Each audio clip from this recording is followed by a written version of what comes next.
The Citizen Mike Show.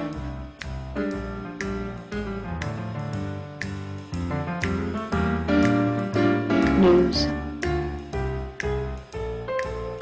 Commentary.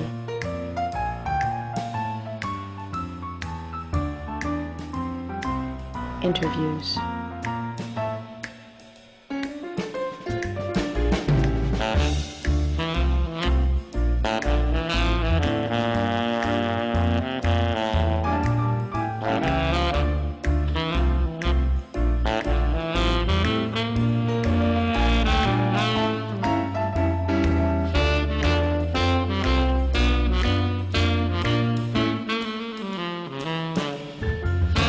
Citizen Mike Show starts now.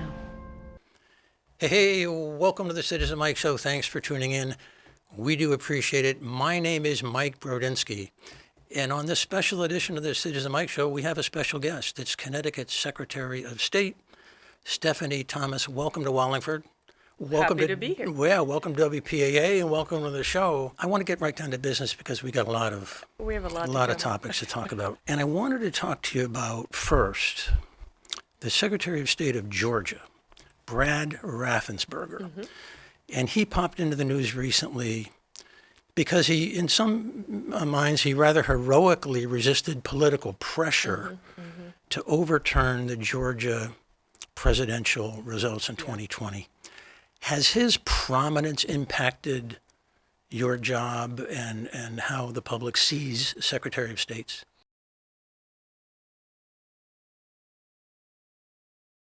I think he definitely put secretaries of the state on the map. But he's doing exactly what election officials are hired to do. And I think we used to take that for granted, that there was a very high level of integrity, they're following the letter of the law, and these were positions that no one knew what they did. It was very quiet, almost librarian types. When he rose to sort of national fame, if you will, I think it made people realize they have to pay attention to who is in these roles, and they want to make sure it's not a political operative. Because, fast forward, it could have been a very different result if there were someone more politically motivated in that job. Yeah, Secretary Raffensperger has sort of helped you in your job, or wouldn't you go quite that far? He's a guy doing a job that he was elected to do. I get that. I think he has set what I would like to say is a high bar. I'm fairly new to the job. I had the pleasure of meeting Brad. He was in Connecticut in January, so right after I first took office. So he came over to the office. I invited him, and we had a lovely chat. Do we believe in every policy point the same? No. But he is the type of public servant I believe I am and aspire to maintain. Someone who cares about the letter of the law, integrity, and is a true public servant in that. Change the subject. Yeah. So what has been in the news, but just below the headlines, but will be, I think, in the headlines in 2024, is a very controversial question as to whether or not the 14th Amendment of the U.S. Constitution bars Donald Trump, who's the leading Republican tender to be the nominee, whether the 14th Amendment bars him from even being on the ballot. And you say, what? How could that possibly be? How could the Constitution bar, do that? I wanted to set the table just a little bit, turn it over to you for, some more details. But I want to read just maybe a sentence from a piece written by the Associated Press that appeared in September of 2023. And it says, as former President Donald Trump dominates the Republican presidential primary, some liberal groups and legal experts contend that a rarely used clause of the Constitution prevents him from being president after the January 6, 2021 attack on the Capitol. Take it from there. What's the issue here? I'm not a constitutional attorney or scholar for that matter. And as you know, the legal scholars who put this forth spent almost a year studying the matter. What I will say is I did ask our attorneys at the Secretary's office to look into the matter. And the short answer, although, I think there's a real desire to move quickly and to like just say a very quick yes or no. But the Secretary's office in Connecticut, we actually have no jurisdiction over determining qualifications for a ballot, who can be on the ballot or not, based on existing Connecticut state law. And we also have no jurisdiction over the interpretation of the Constitution that would fall in other offices. The reason why this has come up, or more specifically, there is a very learned treatise, I'll call it, a law review article, written by a prominent guy, well documented, well footnoted, well thought, controversial, but well thought out. And it's based upon this issue or wording, I should say, wording in the 14th Amendment. Reading again from that AP article. So the 14th Amendment bars from office anyone who once took an oath to uphold the Constitution, but then engaged in insurrection or rebellion against it. A growing number of legal scholars say the clause in this post-Civil War amendment applies to Trump after his role in trying to overturn the 2020 presidential election and encouraging his backers to storm the U.S. Capitol. And the reason why I thought of talking about this with you is because in this article, secretaries of state are mentioned, that there's been buzz in the Secretary of State circles about what do we do, how do we handle it, do we have authority to do something? And so that's what That's a good point. What a lot of people don't focus on, the short answer is every state has different laws, different election laws. So who has jurisdiction over adding or removing someone from a ballot could very well be different in a state other than Connecticut. But I do know I've been having a lot of conversations with secretaries of both parties, and I think most of us agree that this correctly rests with a court of law, because all secretaries are either appointed or elected by a partisan body, whether it's the governor, the people of the state, or the legislature. And if we could just decide who can and can't be on a ballot, I, for one, would be concerned about that precedent. In most states, a court of law would have to order us to remove or add someone. Yeah, and I've been following this because I'm sort of interested in these topics, you know. And so the first treatise came out and says anyone could bar Donald Trump from being on the ballot, secretaries of state, everyone has a duty.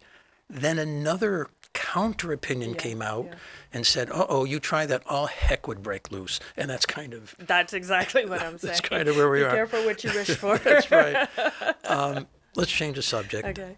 Things are going to change in 2024 with respect to early voting. Yes. What's up? We have early voting. As most people know, we are the 47th state in the country to adopt early voting. So the first time we'll see it is in the 2024 presidential preference primary election, which is the one being held on April 2nd. Would you like to know more? I would, but how early can I vote? So it varies for different elections. Okay. So for the presidential preference primary and any special elections, it's a 4-day period. For other primary elections, 7 days. And for general elections, the ones in November, 14 days. Okay, so let's take Wallingford. Yep. Wallingford has to, as I understand what you're saying, Wallingford has to provide early voting for 14 days in the presidential election. Any November election. Any general election. Any general election. Are the number of hours the early voting stations or polling places, are they prescribed by statute? They are prescribed. So most people should know that every town is mandated by statute to have one early voting location.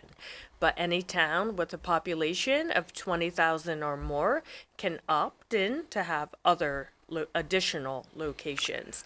So the hours will be 10 a.m. to 6 p.m., all days of early voting except the Tuesday and Thursday prior to Election Day during the early voting period, where it will be 8 a.m. to 8 p.m. Oh, okay. All right. I can imagine now the debate on the Wallingford Town Council. Yep. Okay, we can have more than one polling station. Where's it going to be? Yeah, They got to work through that. Yes. That'll take 15 hours of debate. And then the other issue is, how do we pay for the staff, the volunteers, and what's the answer to that? It's a good question, Mike. Oh, I thought the state should pay. Of course. In fact, when I first raised the issue, I said I would rather we have no early voting than early voting that is not funded, because it is a huge leap forward. It's a great innovation, if you will, even though, like I said, early voting began in this country in the 1980s, so it's hardly innovative. We're talking about Wallingford, so let me go on the sidebar for a second.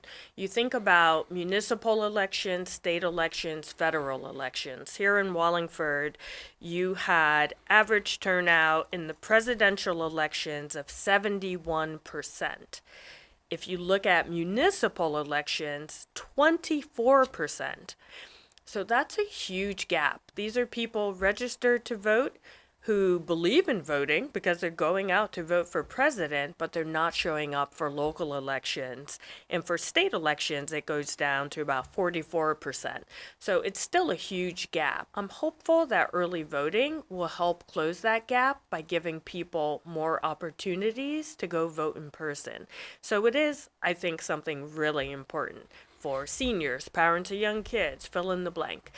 But the cost is significant. We will be making a request to the legislature when they reconvene for a mid-year budget adjustment. Right now, $0 is budgeted for the next fiscal year, which includes the high turnout presidential election. I'll be making that request. I encourage everybody to talk to their legislative delegation to weigh in if they think the state should pay for it or not.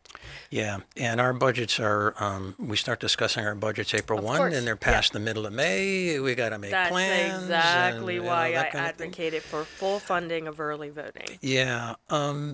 Then comes the issue of training volunteers, recruiting volunteers. And maybe that just comes down to money, but asking volunteers to hang in there for 14 days is tough. So you may need to get 2 different sets or 3 different sets of volunteers. Correct. Is there any assistance out there from your office or whatever to help us train, recruit, pay, that kind of thing? So the good news is, it's not a volunteer job. These are all poll workers are paid. I'm not saying they're paid a lot. And every town has their own rate. Some towns, for example, pay $22 an hour, which makes it a great job for students in college, people who have other part-time jobs and are looking to supplement, seniors, etc. The Secretary of the State's office typically takes a very backseat to poll worker recruitment because towns, the registrar calls people they know, etc. But we will be taking more of a front seat. So we have already been working with groups like Vet the Vote, colleges and universities, the Connecticut Bar Association, and many others, making sure that we can help recruit poll workers. We also are tasked in the legislation to create a training program that can be used uniformly across the state. So we'll be doing that as well. $22 an hour, huh? I know, you know. All right. Now, that definitely was more than I made as a legislator. Right. So when I think of, you're right, they're paid poll workers, and the moderators and everybody involved. Every so often, there is an issue involving the technicalities of voting law, and typically they would call up the registrar's office, and once in a while the registrar's office would call you guys and say, help, let me speak to an election law attorney. So you would need to have staff ready, willing, and able for this period of time. Yes. You all set to go on that? Well, it's funny. Most people don't realize our entire election division is 11 or 12 people. Okay. So, and we have 3 attorneys. So yes, we often rely on the Bar Association. We do have an agreement with them where they often have lawyers who do volunteer. But election law is it's a very narrow type Yeah. of law, and there aren't that many experts in the state. So we do the best we can. In preparing for this episode, I was reading a lot of stuff, and I read something that's somewhat dated, but it made me smile, and I just want to read it. Okay, You I may like get you smiling. may get a kick out of this too. I don't know. It says last November. Where is this from? This is from a news service called the 19th News. It says last November, Connecticut voters made two choices with big implications for how they vote in future elections. They approved a ballot measure to institute early voting, and they elected Stephanie Thomas as their next Secretary of State. Thomas, a Democrat and former state lawmaker who campaigned on expanding voter access and so on and so forth. It goes on to say, now part of Thomas's job will be to figure out how to actually implement early voting and get Connecticut off the dwindling list of states without it leaving Alabama, Mississippi, and New Hampshire. Anyway, a little retrospective. That is funny. I actually really campaigned on civic education and civic engagement, which I feel is missing. No entity has ever been responsible for it, and it's slipping through the cracks to our detriment, I believe. So can we follow up on that a little Sure, bit? sure. What would be your specific suggestions on how to get this going? Most people go to curriculum in the schools. I have no control over that, although I do speak with the Commissioner of Education about this. We have no funding for our office or any other office for public education around civics. Simple things like, how do you file an absentee ballot? Who's eligible? How do you find your polling place? When election day is, when special elections are. We have no way to get that information out to the public. And then if you think about more specific information, like how do you contact your legislator? How do you testify? What's a public hearing? What are the details around early voting? There's no budget for that.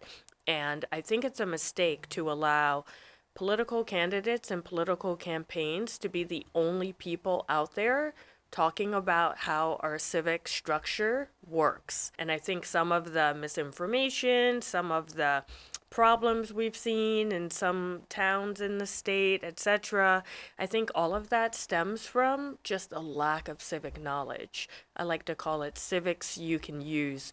We've all learned a little something about the Constitution and the three branches of government, but none of that teaches us how to get a pothole fixed on our street. Yeah, and maybe a couple of hours on how to be civil during your exercise yes. of civic rights. Yes, yes. yes. Maybe a little bit of that. So I'm I not should sure. give a plug. So Yeah. people should go to civics101.ct.gov, which is a portal we put up where anybody can find information, download it, disseminate it. And they should also look at ceopledge.ct.gov. CEO stands for Civically Engaged Organizations, where we're asking businesses and nonprofits to sign up. We send them information, basics about civics, and ask them to share it with employees, customers, etc. Yeah, okay. Thank you for the plug. Just a little note on this early voting. It was a bipartisan vote. Yep. 27-7 in the Senate in favor, 107-35 in the House. So overwhelmingly popular, bipartisan. Now we just have to convince the Wallingford Town Council to fund some, especially in the years where there's a 70+ turnout. Yeah, and write to your delegation, like I said, and lobby for full funding by the state. Change the subject on it a little bit. Come 2024, presidential election. Yes. One of the things I really hate about watching television and going to my mailbox is the number of political ads. I seem to get them ad nauseum. From that perspective, will 2024 see more political ads, fewer, or about the same, and why? I'm sure you'll see more or the same, right? Not happy about that. I mean, Connecticut's great because we have the public campaign finance program, so our state reps and state senators usually subscribe to that, which limits the amount of money they receive, so they can't afford a lot of ads. But a presidential campaign, of course, usually can afford many ads. I also remind people, and this is one of these civics things people don't think about, there are a lot of people registered as an unaffiliated voter. What that means is candidates of any party have to cater to you to try to get your vote because they don't know how you're going to vote. Right. If you're a registered Democrat or Republican or Green Party, etc., then you tend to get more tailored outreach. It kind of depresses how much outreach you get because essentially campaigns do so much outreach just trying to categorize you. Yeah. Yeah. What are the dates involved in this sure. primary change? Date of the primary? Yeah, so the primary changed from the last Tuesday in April to the first Tuesday in April. So it's now April 2nd. And that was unprecedented because the Republican State Party and the Democratic State Party got together, wrote a bill, and came and testified together asking the legislature to adopt this. And they did it. Was that going to be your question? Yes. They did it because it's good for Connecticut. By moving earlier and aligning with our neighboring states, we now get more delegates to the convention. And the thought is more people hopefully will be in the race. So we bring more dollars into Connecticut because more candidates will have to come and campaign here. And I suppose voters feel more relevant because maybe they have a Correct. shot at influencing the outcome. Because I don't even remember last time. I think everybody was out by the time it got to Connecticut. Exactly. Like, what's the point? Yeah, exactly. It's already been decided. And again, a public service announcement. Sure. Many people think they're registered to a party, but they're actually unaffiliated. And here in Connecticut, if you want to vote in that primary, you have to belong to the Republican or Democratic Party. So if you want to vote, check your registration, go to myvote.ct.gov, and make sure you're registered for the party you think you are. Also in this legislation, according to published reports, there is a provision for election monitors. And I'm thinking, well, Wallingford doesn't really need an election monitor. Are we going to have an election monitor? What's going on with that? No, not at all. So when the legislature considered this bill, that was, I think, 3 weeks ago, 3 weeks ago, kind of a wonky story. Bridgeport has had an election monitor last cycle, and the legislature intended for them to have one 2023, 2024, but they wrote it wrong. So, long story short, they were fixing that error when they went in session for the presidential preference primary. So it's only for Bridgeport for this year and next year. Poor Bridgeport. But they've had it before. They get picked on. They do get picked but on. not without reason, maybe. So I want to pivot over to that. The issue of drop boxes, Bridgeport, election integrity, election fraud, if any. I want to get into that. And I want to start with the issue of drop boxes in general. They've been controversial ever since the result of the 2020 election has been announced. Some people said, no, it was those drop boxes, and that caused problems, and others have said there's really not a problem. Yeah. But drop boxes remain controversial. Have there been any rule changes so far on how drop boxes are made accessible? No changes because the legislature is not in session. I belong to the latter camp, which is it's not as problematic as people make it seem. And drop boxes help a tremendous number of people. When I was not secretary, but when the drop boxes first came out during the pandemic, the secretary's office put out a guidance suggesting that people put it either at town hall or near police stations because those places do have surveillance. Most towns have done that. But it seems like what towns weren't doing, so maybe this is an added guidance. Make sure you watch the tapes. The good news, bad news about Bridgeport is we know this happened because there was surveillance and there was footage. And if towns were routinely watching it, I think that would make people feel better. And I think I would definitely recommend next year that any Dropbox has to be under surveillance. So I want to start the horror movie music right now. Okay. The low horror movie music, and read a little bit from an Associated Press piece that appeared in the Record Journal on October 10. And I don't have a sufficiently dramatic voice. I wish I did. But just imagine an overlay, a deep, dramatic, scary ghosty voice. Okay, I'm scared. A woman approaches this is right from the AP. Oh, yeah, I didn't write this. I read that. I didn't write this. This is a woman approaches a Dropbox in the dark with what appears to be handfuls of ballots. At a different Dropbox, someone else is seen making multiple trips to insert ballots. At yet another, the same car stops at least 3 separate occasions with different people stepping out and heading to the box.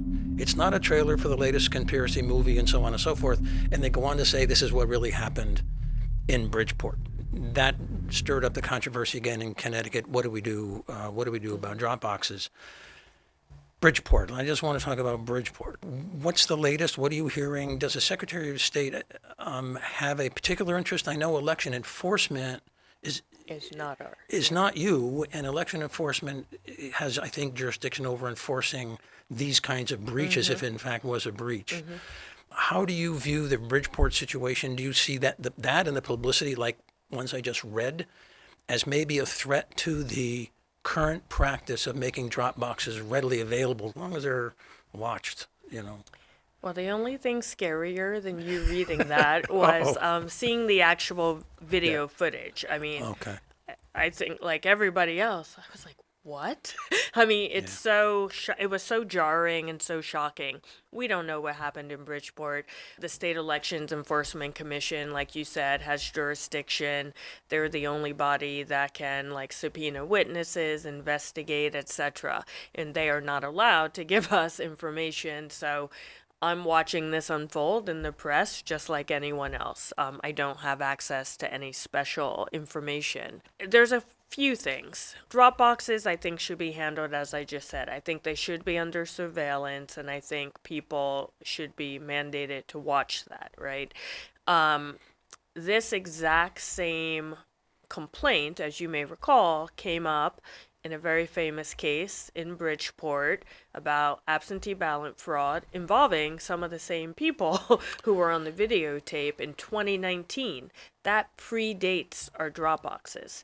So we have to think about what the problem is and how to solve it. If you listen to rumors that have been, open rumors that people talk about in Bridgeport all the time, there are many different types of concerns that come up. Some have to do with taking advantage of people who don't know the law. For example, and you hear this all the time, and it's not just Bridgeport. I remember I was in Wilton and someone said oh, I'm going to help out my neighbors and take in their absentee ballot. And I'm like, you can't do that. That's illegal. Are they trying to break the law? No, they just don't know the rules. So some of this is the public education I'm talking about.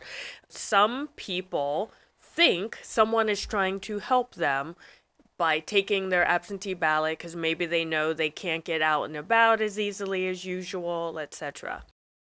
What I don't know if this case involves a different type of fraud, which is I've taken your ballot and voted it for you. We have no idea. But that would be a different type of problem. That would need a different type of solution. The other thing alleged in this case, in an article, there was talking about a promise of some sort of good or service in exchange for voting a certain way. Like, I will buy you a bag of groceries if you vote this way.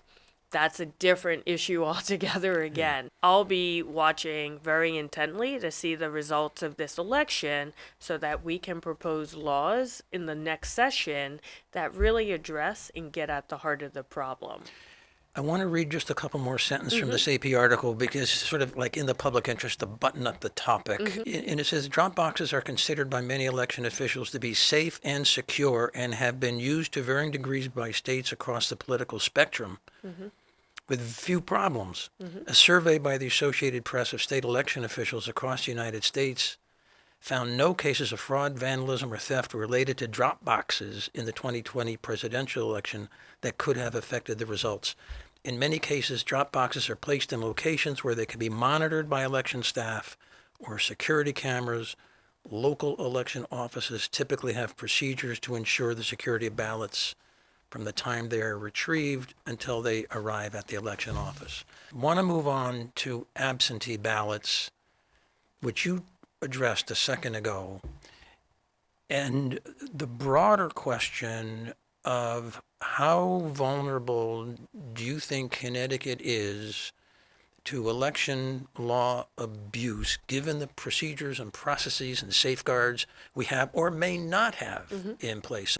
Two questions: absentee ballots and our vulnerability, or just your assessment of vulnerability. Not just Connecticut, across the country, we are not really vulnerable to the type of malfeasance that was talked about after the 2020 election, which all were discredited, by the way. When I was running for this job last year, I did a lot of research on all cases of fraud. I looked at conservative groups, I looked at progressive groups, and usually the truth is somewhere in the middle. Even the most conservative groups found that in the United States, over, I think they measured like the last 16 years or something, there has never been any number that has exceeded something like 0.00006% of votes cast in terms of being fraudulent. Someone will always say, well, what about that story of such and such and such and such? And I say, well, yes, what about it? The fact that you know about it means that the fraud was caught. So I assure people that there are so many checks and balances in the system. We opened talking about Brad Raffensperger in Georgia. There are so many election workers who give great care and attention to our process, and these are the most meticulous people you usually can find to make sure that all those checks and balances are being carried out. Can any system anywhere continue to be tweaked? 100%. I believe that. Could our system continue to be tweaked? Absolutely. Like we talked about with drop boxes. Like, it wouldn't have occurred to me that people would have it under a surveillance, but then never check it. So, it seems obvious now, and I'm sure some towns did and some towns didn't. So, yes, let's tweak. One of the examples used by critics of our current system is the possibility of people voting in two jurisdictions. Connecticut has a number of snowbirds. They go to Florida for a while, they come here for a while. Yeah. How do we know they're not voting once in Florida and by absentee here or vice versa? Is there a way that we check that, or is that sort of a loose end that needs to be addressed, or what? It's a great irony of our times and this political divisiveness we find ourselves in. There used to be no system, and many groups, organizations have tried to create a system over decades. About 10 years ago, the Electronic Registration Information Commission Council, ERIC, as it's known as, was created, and about 33 states had joined. And what ERIC does is allow states to confidentially share information, and it automatically flags anything that seems like a double vote, or someone passed away or moved to another place, etc. So every state who participated would get a flag, a list of flags, and then the registrars or local workers could investigate those, and they did. In these new partisan times, states started saying, ironically, states where secretaries were planning to run for governor started saying that ERIC was a tool of the left, which is not true. The same secretaries that when ERIC was introduced said it was the best thing to, literally, Florida, for example, the best thing to ever happen in elections just 2 years ago. Things have changed, so these states started dropping out. Florida is one of them. And because they have dropped out, they have made us all less safe and less secure. But ironically, it's the same states who complain about the security of elections. So I'm hopeful this trend of divisiveness and political expediency, like to win an office, will start to recede. What I'm hearing, though, is that this possibility of voting in two jurisdictions with respect to Connecticut is a bit of a soft spot. It's nationwide. Okay. We still belong to Eric, and there are still 20-something states who are. But if you live in a state that does no longer belong to Eric, I think you should be looking closer because they now have no tool for interstate removals.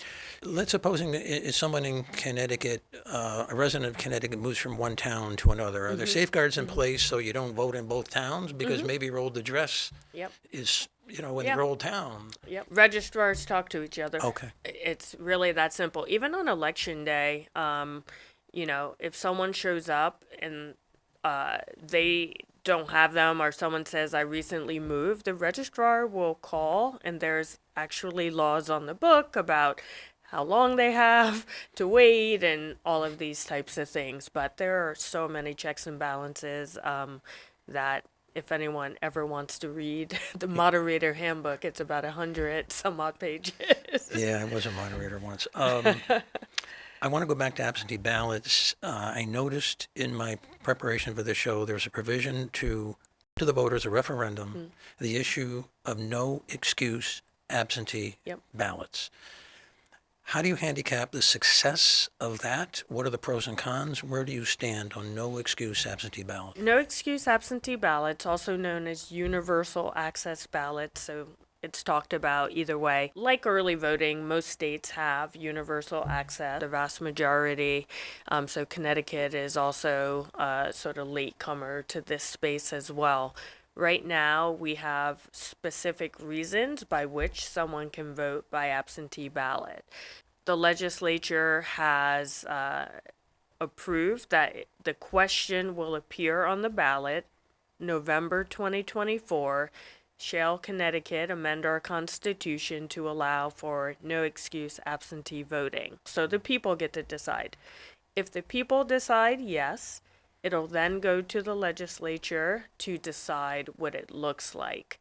And much like I did for early voting, prior to me starting the job, actually, Denise Merrill had commissioned a study, if you will, of early voting across the country to try to start the process of figuring out which version of it would work for Connecticut. I would also be doing a lot of investigating, having a lot of conversations with states who already have universal access to figure out what makes sense for me to refer that to the legislature. I'm not a lawmaker. I can't pass any laws. I can only lobby for them, just like you and your audience members. I haven't done all the investigation, so I don't have a specific system. It's a work in mind. progress for the time being. I want to close this episode on this question. I don't know, about 15, 20 minutes ago, I read a quote, and I said this harkens back to when you were running and you were a champion of voter access. Okay, well, time marches on. And so now my question is your aspiration for your next term. We see the ground we've covered. Where do you want to go the next time around? Should you run? Should you be reelected? What are the boxes that you want to check for progress? Do you want the honest answer? I'll take the Fifth Amendment on that. Go ahead. No, honestly, so during this term, so I haven't even gotten to the next term yet. Okay. We have early voting that I have to roll out. We have a new central voter registration system, an election management system that I have to roll out. We have new tabulators that I have to purchase and roll out. We have potentially next year, or in 2025, no excuse absentee voting to roll out. We are likely to roll out risk limiting audits as well. And we also are tasked with rolling out the Voting Rights Act, which got voted in this session. That's a lot in 3 years. So I'm just like starting to think about what makes sense. Should I run again, or what makes sense to start talking about for the next term? It's funny. A lot of states who are vote by mail entirely are states who have I think the best absentee voting programs are the states that mail applications to people, because it makes it more difficult for malfeasance. And some states allow people to choose every couple of years, are you going to go vote in person? Are you going to vote by absentee or vote early? And you can't second guess. You can't like just randomly go to an apartment building and say, hey, I'll take your ballot, because you don't know how they chose. There was also, I'll note in Bridgeport, there was a case in 2019. There were some issues in 2020. Not one issue came up. And that was the year we mailed absentee ballot applications. It took that control out of the hands of so-called operatives and put it into the hands of the voters. So these are things I'm starting to think about and research. There's a big move for compulsory voting. Do I think that'll happen anytime soon? I doubt it. But for me, it dovetails nicely with a focus on civic education. Sure. You can't mandate people to vote unless they know how civics work. That is something I'm also focusing on as well. What kind of legislation, if any, would make sense to put more power in the hands of the voters? New voting machines, are we all set there? We're mostly set. $25 million in bonding was approved. You got it, okay. But the request was for $30 million. So we're short about $5 million. So we'll see. We haven't gotten proposals back yet. So hopefully, some things cost less than we projected. So we're definitely well on our way. Very good. Let's call it quits. Let's do it. I am out of gas. Thanks very much for coming on the Citizen Mike Show. Our viewers, thank you too, and Absolutely. it's good to see you here in Wallingford. And don't forget Election Day, November 7th. Yeah. Go to myvote.ct.gov. Very good. Thanks for coming on. Thanks again. Thank you. And thank you, viewers, for watching. We do appreciate it. Good night, everybody.